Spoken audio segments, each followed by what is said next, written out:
Вот что стоит за танцем австрийской министерки иностранных дел с Путиным? Что это вообще было? Это такой прецедент, я в истории не помню вообще, честно. Ну, это да, действительно очень странно было.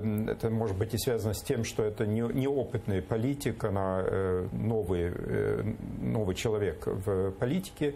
И это еще связано с тем, что это вот свободная партия Австрии, которая, госпожа Кнайсел, которая вот пригласила Путина на свою свадьбу, имеет особое отношение с российским руководством, и даже официальный договор между этой партией и Единой Россией, что и такого договора только еще, насколько я знаю, еще одной партии западной, это вот Лега, так называемая, в Италии тоже имеет похожее. Да, у нас были исключения с журналистом из Италии, но, кстати, я еще вам назвал одну страну, в Эстонии есть местная партия, которая имеет договор. Ну да, но это уже как бы такая партия российская, в общем-то, или русская. То есть эта дама, она и до того не стеснялась выражать свои симпатии России, и несмотря на это, ее партия получает достаточно серьезную поддержку в Австрии. И с чем это связано? Вот, это деньги, это что, не только же страх?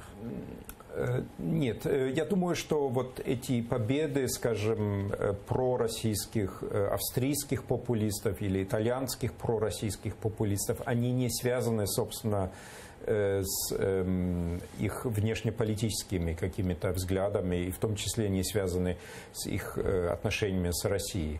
Это просто партии, которые имеют другие как бы темы, внутриполитические темы, и это намного больше играет роль. И они, некоторые или многие из этих партий, собственно, имеют какие-то вот отношения с российскими представителями. Ну, как-то странно получается, или не странно, если партия правая или ультраправая, у нее обязательно есть либо формальные, либо неформальные отношения с нынешней российской властью. У многих, да.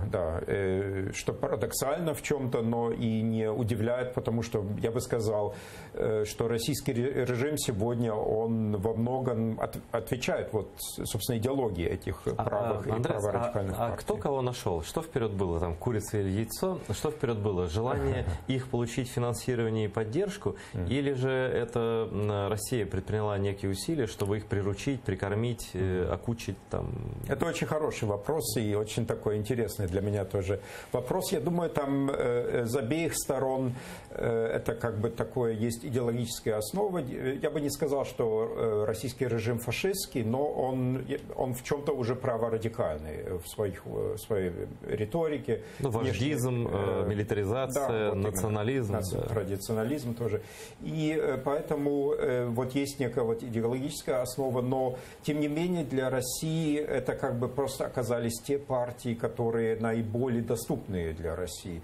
Раньше Путин ведь имел хорошие отношения, скажем, с социал-демократами в Германии или с консерваторами в Италии или вот с консерваторами во Франции. То есть, вообще-то, я думаю, первый выбор для Путина это обычно мейнстримовые партии. И только вот когда вот мейнстримовые партии отказываются иметь какие-то тесные отношения, тогда он уже переходит к этими праворадикальными партиями. И сейчас так получилось, что в некоторых странах эти партии даже стали правительственными, как, например, в Австрии или в Италии. Кстати, есть хорошая книга об этом моего коллега Антона Шаховцова, он из Севастополя, из Крыма, он как раз книгу об этом написал, она называется «Россия и западные радикальные правые».